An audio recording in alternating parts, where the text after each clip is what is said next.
जिस हाउस में 29th of April को मार्स अपीयर होने वाला है वो इसका जाती घर है।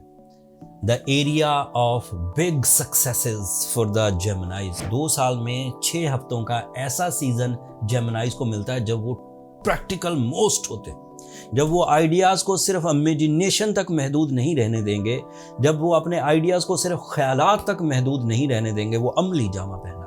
आप अपने इरादों में मजबूती देखेंगे, you are more brave, and आप ग्रे एरिया से बाहर निकलेंगे। या तो ब्लैक डिसीजन, बिल्कुल रॉन्ग डिसीजन, या तो राइट डिसीजन, वाइट डिसीजन। मतलब या तो डिसीजन करना है या छोड़ना है, बीच की बात नहीं होगी इस वक्त।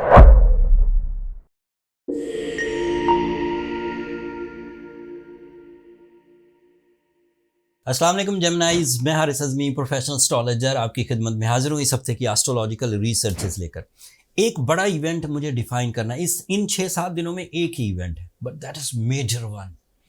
29th ऑफ अप्रैल को ये वाली वीडियो अप्रैल के कुछ दिन 29th ऑफ अप्रैल से so on 5th of May तक है। Very first day 29th of April को मार्स आपके 11th एंगल पर आ जाएगा।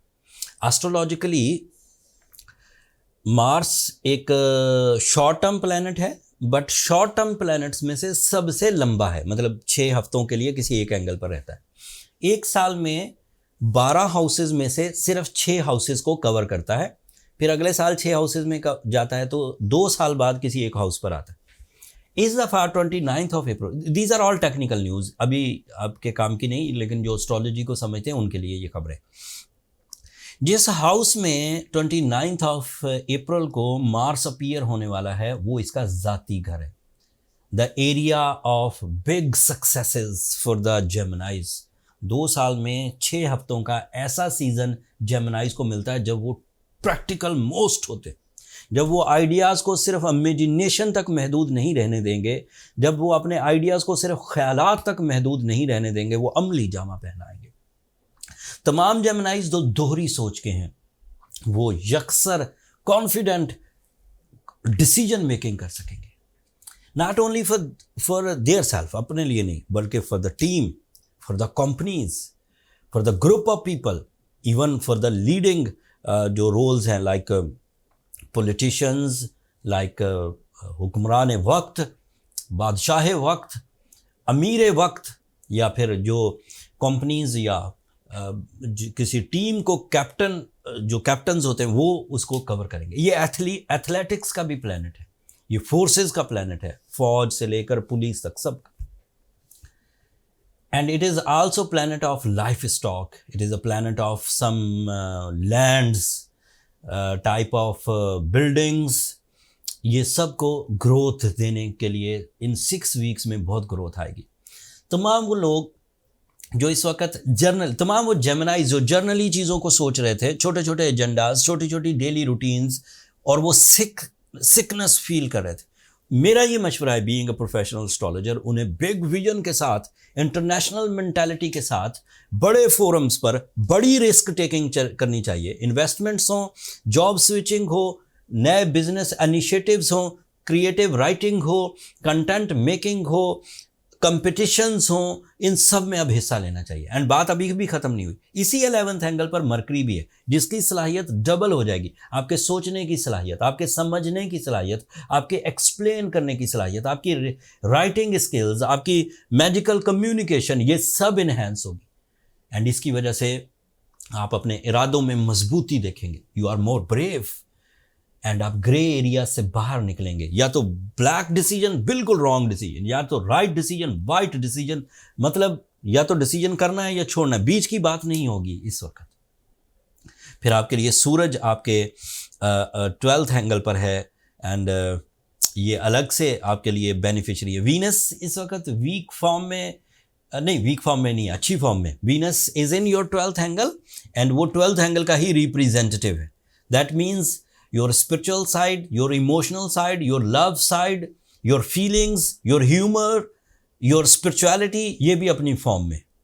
एंड आपके लिए सैटर्न 10th एंगल पर है। This is big one. Saturn 30 सालों में एक दफ़ा 2.5 सालों के लिए 10th एंगल पर से गुजरता है।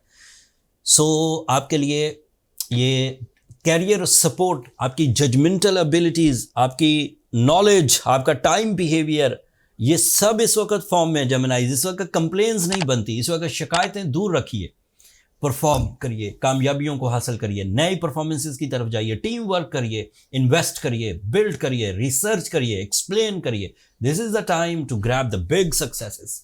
रोना नहीं रोना बनता इस वक्त। जो चीज़ें आसानी से मिल जाएं उसका अल्लाह का शुक्र अदा करिए। बिन मांगे मार्स, आप सारी दुनिया के जोर लगा दें कि मार्स इस एंगल पर आए, नहीं आएगा। ये ऐसी मखलूक है, ये ऐसा सिस्टम है जो अल्लाह ताला के मातहत ही काम करता है। ना एक सेकंड आगे होता है, ना दिन अपनी मर्जी से तुलू होता है, ना रात अपनी मर्जी से, ना एक घंटा आगे ना एक घंटा पीछे। एंड टाइम पर जब से दुनिया बनी है तब से यही होता है। एंड इस सिस्टम को जितना अब तक इंसान समझ सका है उसके मुताबिक Geminis are on their best, with high skills, with big vision, with high rewards, easy and silky. कोई कमियां रह जाए, कुछ जेमिनाइज पेशेंट हो सकते हैं due to some reason, like उनके रिलेशंस ने उन्हें उलझा दिया है, उनकी सेहत ने उन्हें उलझा दिया है, उनके रिसोर्सेज ने उन्हें उलझा दिया है, एंड वो इस गोल्डन टाइम को कैश नहीं कर पा रहे। उन्हें अपनी सेंसिटिविटीज़ को रिकवर करने के लिए सूरह शम्स मस्ट पढ़नी चाहिए 5 times in a day। And उन्हें एमरल्ड पहनना चाहिए। Emerald is a stone of emperors, बादशाहों का पत्थर, एक ऐसा स्टोन जो आपकी दोहरी सोच को ख़त्म करता है, जो सेंसिटिविटीज़ को ख़त्म करता है। एमरल्ड एक रेयर स्टोन है, ज़रा कम मिलता है, थोड़ा एक्सपेंसिव भी है। उसके रिप्लेसमेंट में रूबी पहना जा सकता है, but if you afford so go with the emerald. Emerald सबसे अच्छा ज़ैम्बिया से आता है। अफ्रीकन एमरल्ड भी काफ़ी मशहूर है। सवात एमरल्ड पाकिस्तानी नंबर 1 है। सो इन सब स्टोन्स को अगर आप नेचुरली बाय करना for the healing point of view, तो उसके लिए हमने एक कलेक्शन क्रिएट कर दी है। नीचे डिस्क्रिप्शन में उसका लिंक है, ऊपर कार्ड में भी लिंक आ रहा होगा।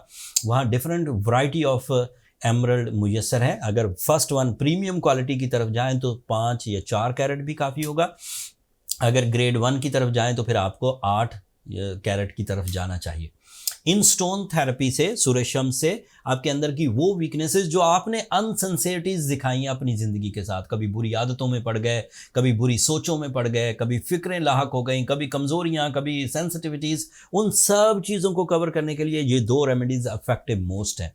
जो लोग ऑलरेडी ये रेमेडीज़ परफॉर्म कर रहे हैं और किसी वजह से अपने मिशंस को हिट नहीं कर पा रहे, अपने मिशंस को कंसीव नहीं कर पा रहे, उन्हें बर्थ चार्ट की तरफ चले जाना चाहिए ताकि फाइंड आउट हो सके कि प्रॉब्लम्स कहाँ हैं, कितनी हैं, क्यों रिजॉल्व नहीं हो रही।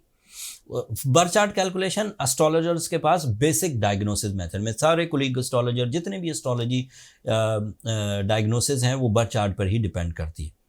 बर्थ चार्ट कैलकुलेट कराना चाहें तो नंबर नीचे चलते रहते हैं, आप उन पर रब्ता करके अपने लिए टाइम ले सकते हैं, बट वो फ्री फोरम नहीं है कि जेमिनाइज। असल में ये जो एस्ट्रोलॉजी है ये उन लोगों के लिए है, ये जो बर्थ चार्ट है ये उन लोगों के लिए है जिन्हें वक्त की अहमियत का पता है, जिनके पास टाइम है ही बहुत, काम है नहीं उनके पास।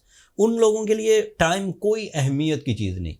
जिन लोगों को पता है कि उनके मिशंस बहुत ज़्यादा हैं और उनके पास टाइम कम है, उन्हें अपने टाइम पर नज़र रखनी चाहिए। वो वैसे भी वक्त की नब्ज़ पर हाथ रखे हुए होते हैं, कब दिन तुलू हो और कब वो काम पर निकले, कब दिन तुलू हो, कब गोल्डन टाइम आए तो वो इन्वेस्टमेंट्स करें, कब एग्ज़ाम्स डेज आएँ तो प्रिपरेशंस हों, कब अपने सीजन्स को वो कैश कर सके। ये उनके लिए एस्ट्रोलॉजी होती है। And it is a true astrology. ये आए बाएं शाएं नहीं है, मेरी आदत नहीं है कच्ची बात करना, जो परफेक्ट होगी वही आपके सामने रखूँगा। That's all. बात लंबी हो जाएगी। अपनी दुआओं में मुझे और मेरी टीम को ज़रूर याद रखिएगा, जेमिनाइज, एंड चैनल को सब्सक्राइब करना मत भूलिएगा। आप लोगों की सब्सक्रिप्शन बहरहाल हमारी हौसला अफजाई की वजह बनती है। अगले हफ्ते जो मज़ीद एस्ट्रोलॉजिकल चेंजेस आएंगी उसकी डिटेल रिपोर्ट के साथ आपकी खिदमत में दोबारा हाजिर होंगे। तब तक के लिए इजाज़त दीजिए। अल्लाह ने के बाद।